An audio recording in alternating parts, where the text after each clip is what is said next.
Mabuhay, aloha. My name is Jürgen Steinmetz, joining you from eTurbo News and the Breaking News Show, this time from Manila, Philippines, and from College Station, Texas.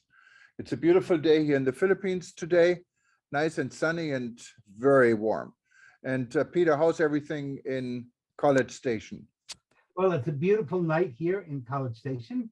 We have dark skies, which is very typical of the night, but we do have a pretty moon, and we had a beautiful day, and we're expecting a nice, warm, and pretty day tomorrow with blue skies and nice white puffy clouds that'll be floating in the sky, which will make the place look even prettier. So I'm expecting we're going to have a nice night, and we're going to have an even better day tomorrow. It looks like here in the Philippines, everyone is getting ready for the upcoming election.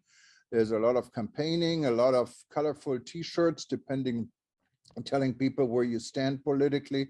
But I also see a lot of guys with machine guns running around here in front of my hotel, what makes it a little bit scary.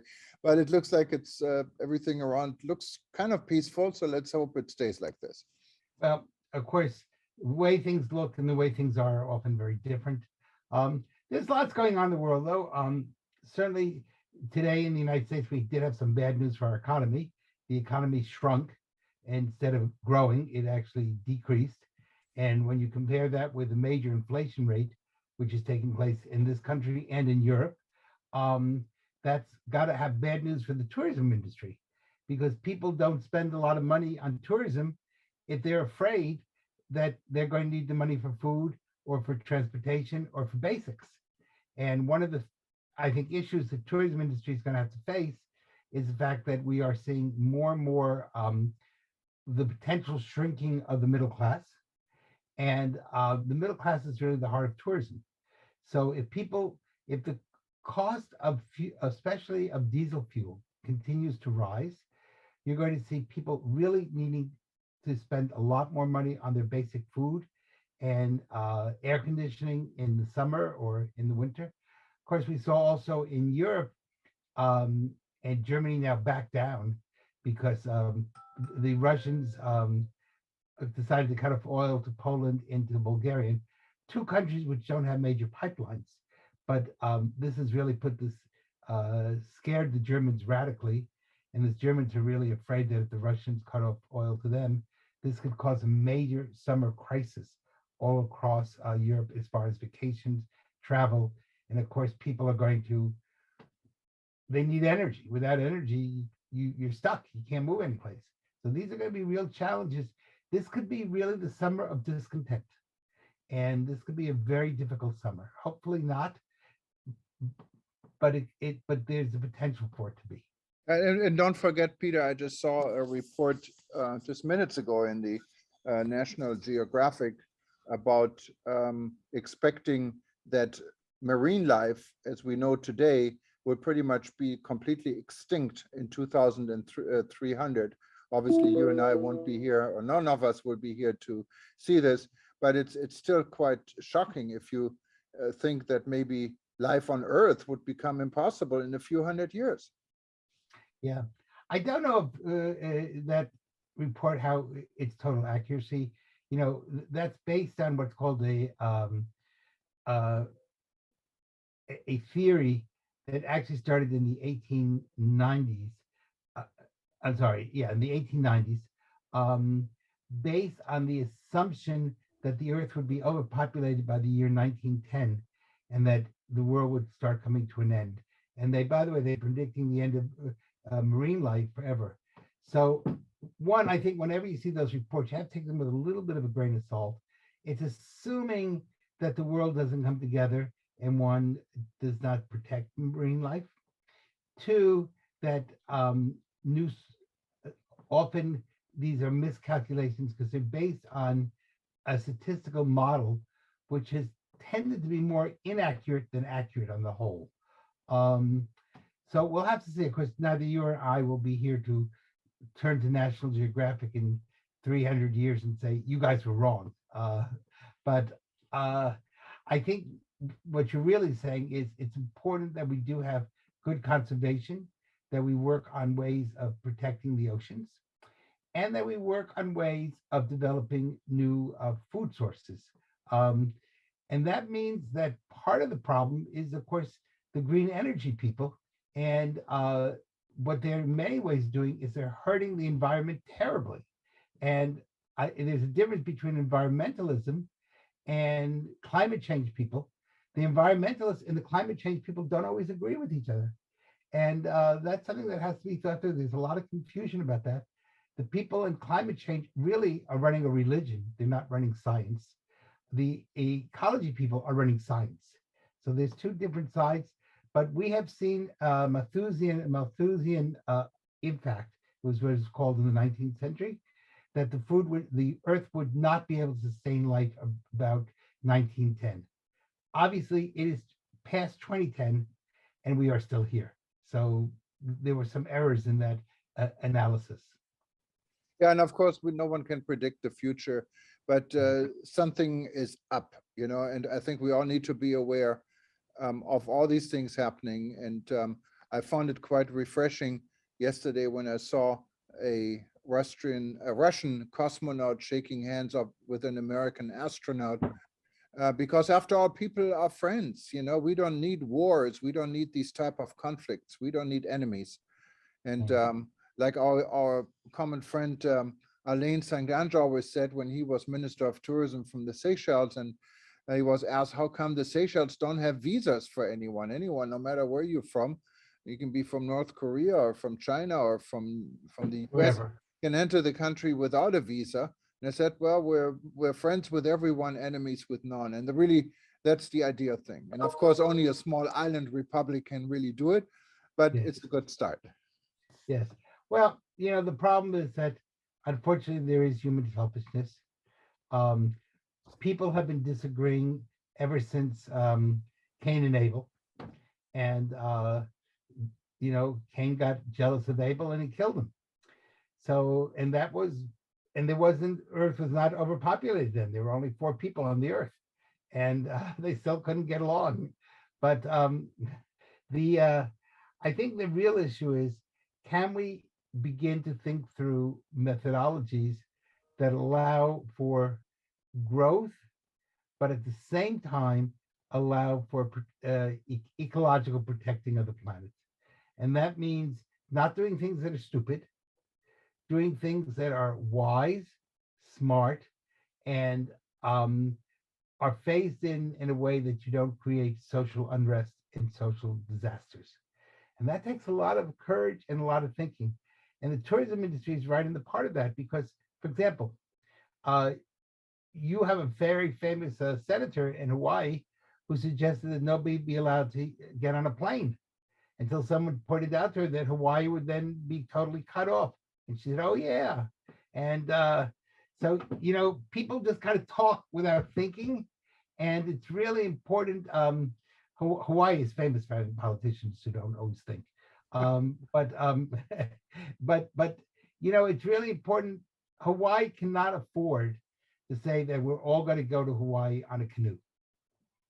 It would be a little bit hard. I can agree with you. Now, Hawaii really has 3 systems. Either it's going to have to live with fossil fuel for a while, or it's going to have to move everybody to canoe, or you have to take everybody off the Hawaiian Islands and just say, sorry, these islands are now unlivable.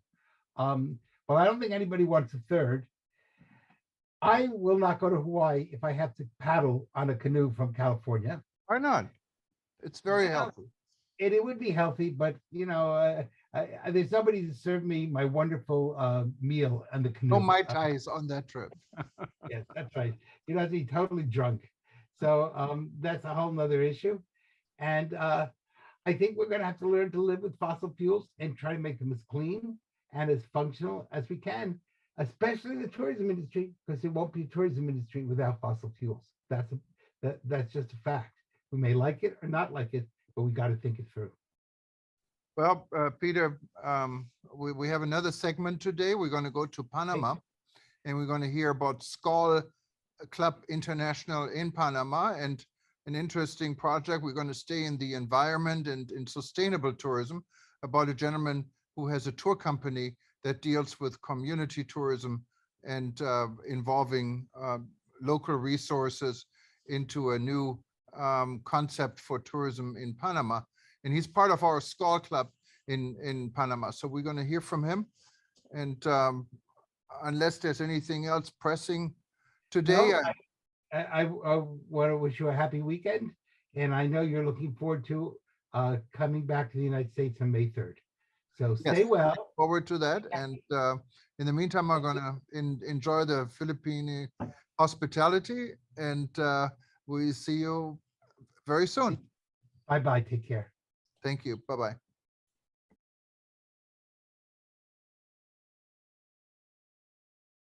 Hello and good afternoon.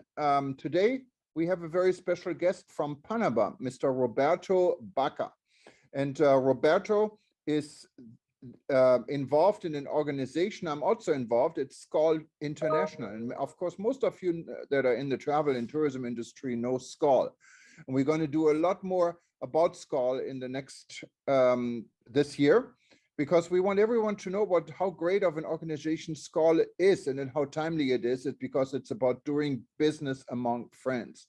SCOL has been around for how many years now, Roberto? Is it not 86 years, actually, yeah, 1934. Yeah. 86 years, and it started in France and in Sweden, I believe. That's correct. With a group of people coming together, traveling and having a good time. And it now expanded in clubs. It's kind of, if you look at a Rotary club, it's kind of a similar concept, and it's global. And especially now in the times of crisis and conflicts, SCOL is playing a very important role to keep the peace part of the travel and tourism industry together. So we're very happy to have Roberto with us. He's actually joining us from Panama. And most of you probably know where Panama is. It's in Central America. It's actually very accessible for those that live in the United States, and also in Europe. You have TACA Airline, I believe it's Copa Airlines. Copa Airlines, okay. but it's part of the Star Alliance, and it's a really amazing place to visit. I had the privilege of visiting Panama one time. A lot of culture, a lot of history. Everyone knows the Panama Canal. But Roberto, tell us a little bit more about SCOL, Panama, and what you're doing. Well, we're pretty much, just following what our president in SCOL International has said that we should do, right? Enhance the number of new members is one of our goals. And we've been able to actually enhance from 39 we used to have to 47. That's 25% of the new members we have in our membership. And also, yes, we are pretty much restructuring our ways of governance in such a way that we have been able to make some promotional changes dealing with social networks.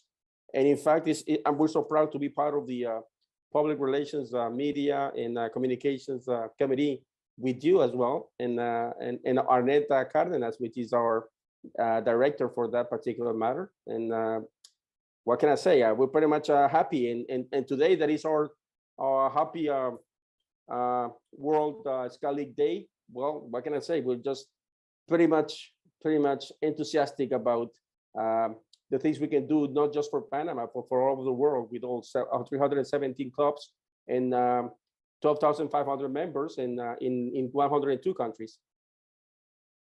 SCOL, yeah, it's an amazing organization, and it's very international and global. SCOL is doing a lot of good things. It's relevant these times, especially when we go through all of this. But tell us a little bit more. I understand you're involved in sustainable tourism projects.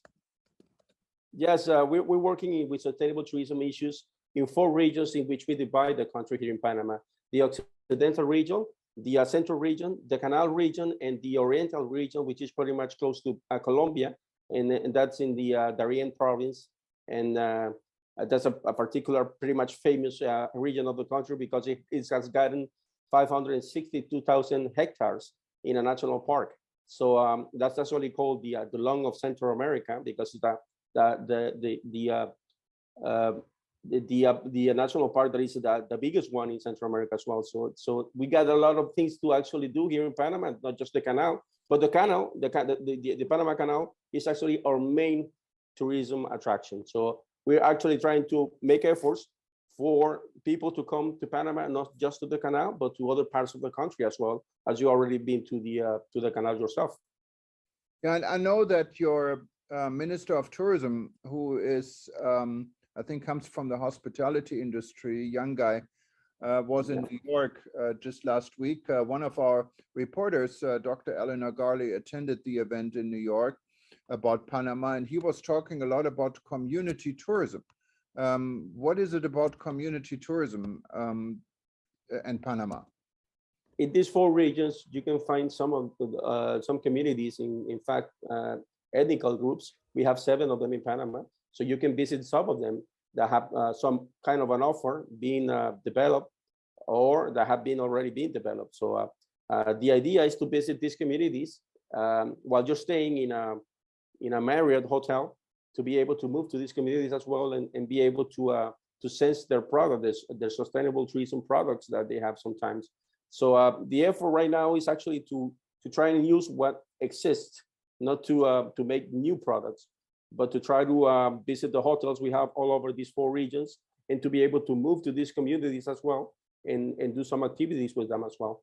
So that's pretty much the idea of moving around Panama, and not just the canal region, which is pretty much what used to be visited before as well.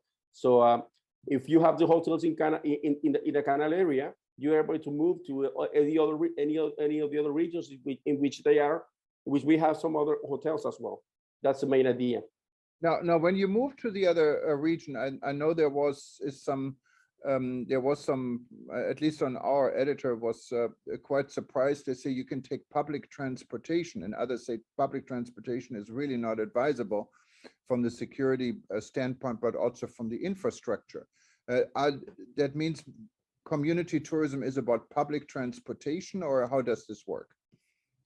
I mean, you could use public transportation. It's not that insecure as well, but if you have the money to actually rent a car, you can use a car to move yourself from one place to another, or in other ways, you can use also a tour operator or a travel agency that can move you around and show you these communities as well.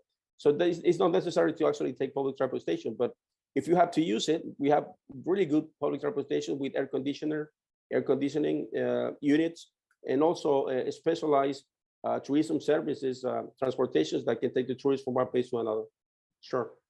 Now, how you say use in sustainable tourism, you want community tourism. How is the community benefiting from these activities?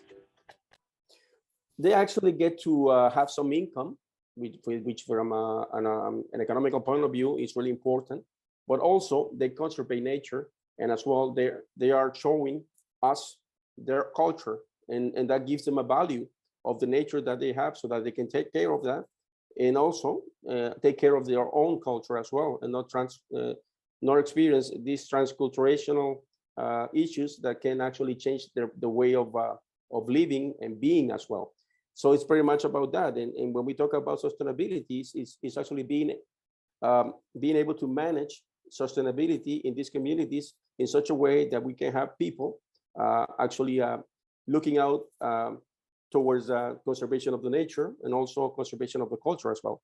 So that's pretty much what the idea is about. Also, transformation in terms of sustainability also includes carbon neutral actions as well. So if you travel, you can actually do certain activities that can actually try to erase the carbon dioxide that you might do to try your traveling. I mean, for instance, if you have certain activities which include reforesting areas or forests, well, that could actually help. And that's the kind of thing that not just in Panama, but also Costa Rica and other countries surrounding Panama are doing as well. Interesting. And I think, but going back to the community tourism and sustainability, the income locals are getting, what type of income? Are we talking about selling souvenirs, selling food, or what would it be? Yeah, all of that. Selling food, gastronomic products, also souvenirs, handcrafts, sure. And also, well, you have all these activities that people can do related with culture, dances, with ethnical groups. One of the 7 that we have in Panama, depending of the region. And also mobilize yourself through beautiful sceneries. I mean, in protected areas that we have. We have 126 protected areas in Panama, and 9 of them are capable of receiving tourists and have such an structure that can receive tourists as well.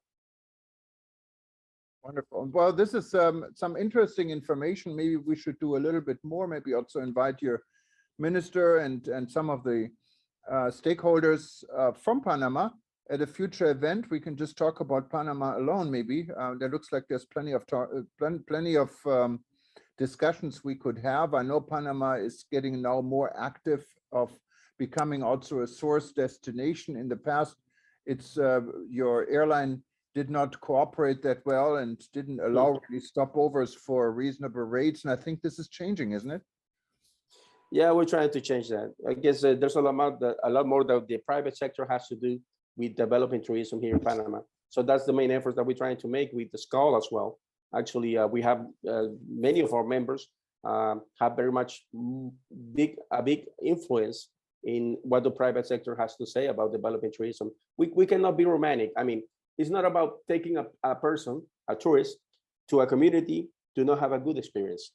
If you're not capable of taking a tourist to a community and he's not going or she's not going to have a good experience, don't take them there. Please don't take them there, because tourism is all about the experience.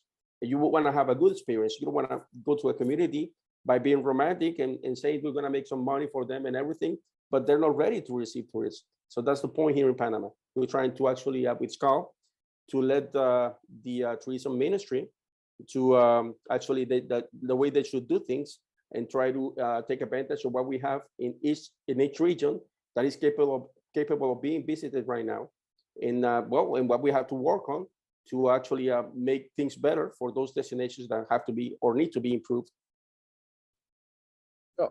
Well, very interesting, and Roberto, thank you so much for joining us today, and hopefully we can hear a lot more. And all the best to you and our friends at SCAL. Well, as we say here in SCAL, together we are stronger as one. That's what we're doing all over the world. Thank you very much, Jürgen. Thank you. And you speak Spanish there, right? Is that the native the language in Panama? Yeah, we speak Spanish in Panama, but we also have a lot of influence from the States. That's why some of us speak English as well. Yeah. No problem with English. Okay. No problem with English. That's correct. All right. Okay. Take care. Okay. Ciao. Same to you. Same to you. Thank you.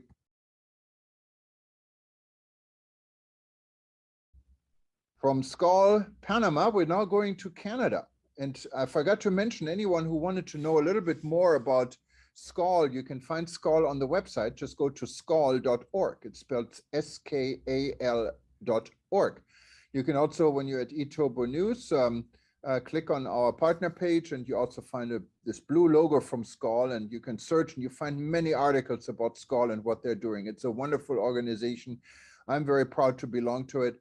And today we're also going to speak, and he's standing by, to Dennis Smith. He is in Winnipeg in Canada. Fantastic city. Anyone of you haven't traveled to Winnipeg, it's the place to go if you like human rights, because there's a human rights museum I visited before, what is quite amazing.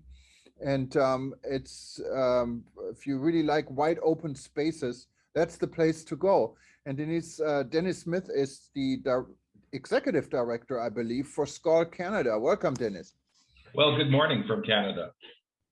Tell us a little bit more about you, about SCAL in Canada, and how's everything going? Well, you know, it's been certainly a challenging last couple of years, but you know, we have a very, very strong core of people in Canada that have been very involved with SCAL.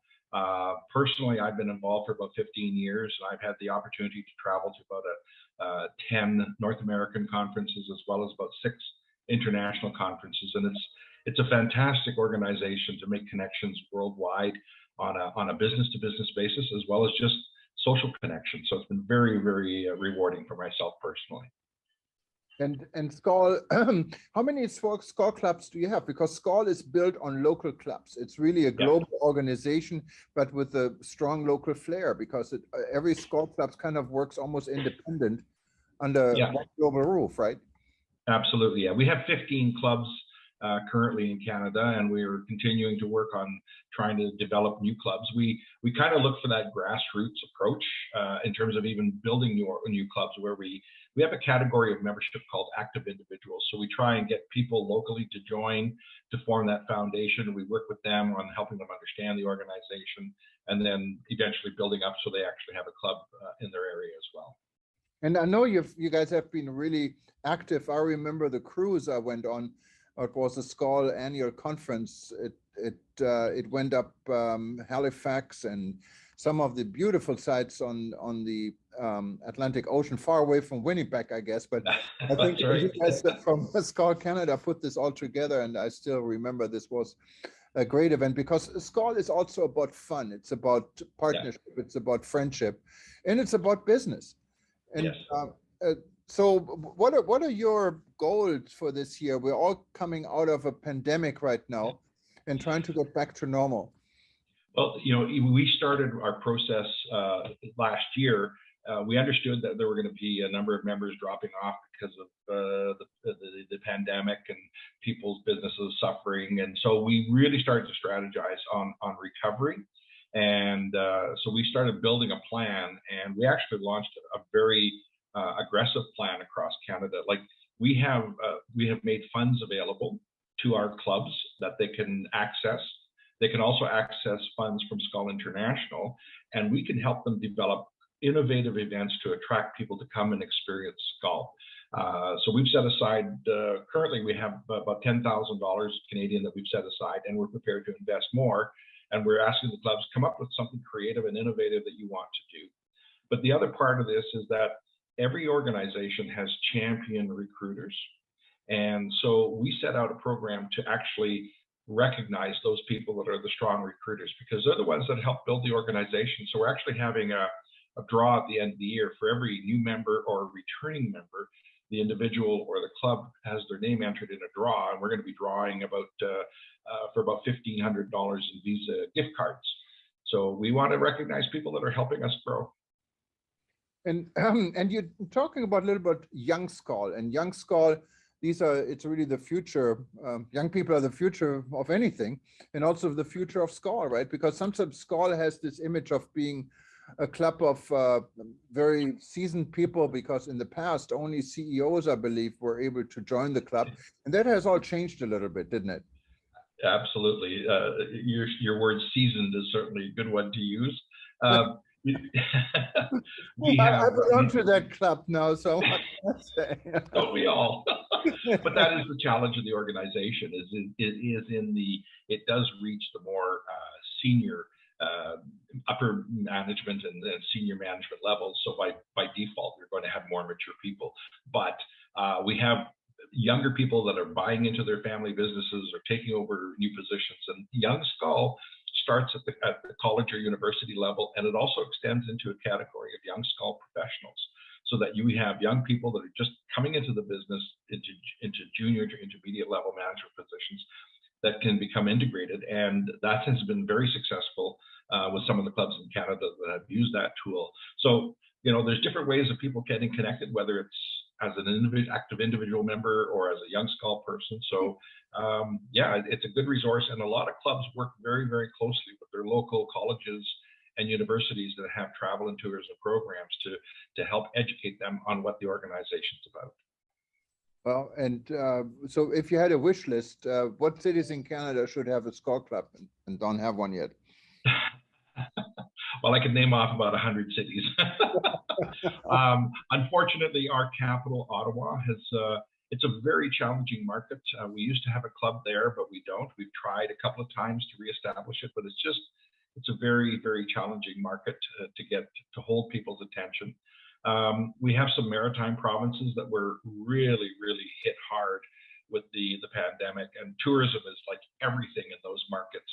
And we had 2 clubs, and they are currently on hold because they've just lost too many members. So that's kind of a big focus for us to help them recapture those members and reestablish those clubs. So, I'm hoping over the next couple of years that we'll get back up towards about, 18, 19 clubs and have really good representation from coast to coast.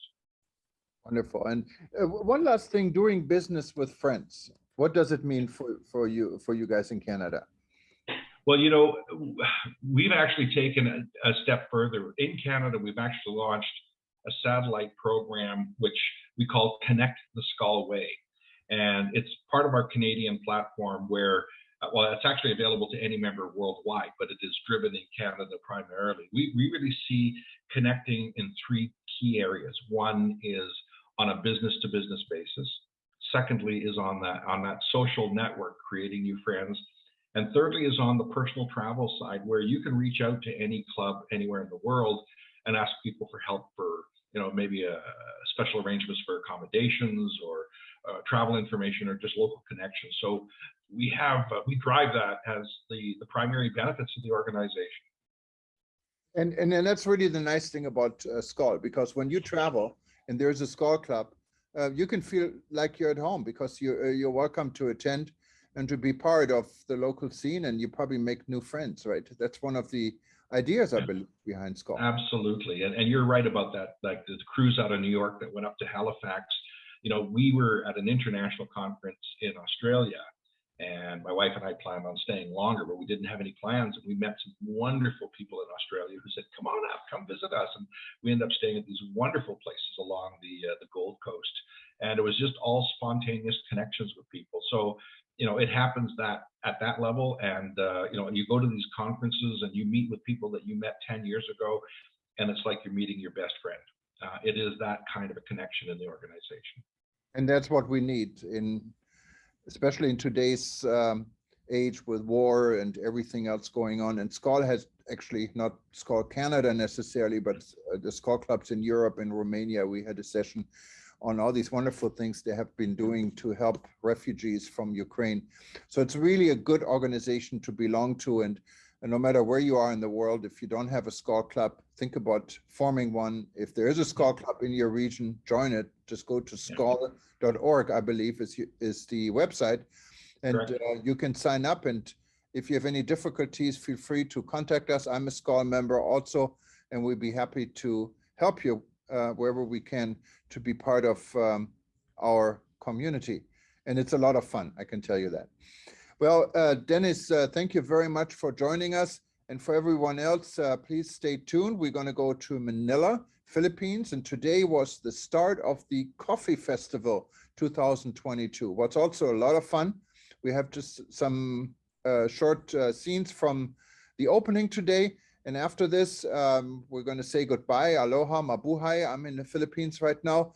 And bonjour. I guess in Winnipeg, they speak English for most part. Good night. Goodbye. And if you wanted to see any of our events, anytime, go to breakingnewsshow.com. It's linked from all our websites. You can watch us again. And this will be repeated over the weekend. So just stay tuned. Or if you're on any of our websites and you feel like watching us and you don't see the live stream, just click on it anyway. It's going to start over and you can see us again. And also for everyone, have a wonderful weekend. Stay safe. And hopefully the world remains as peaceful as possible. Thank you very much and see you soon. Aloha.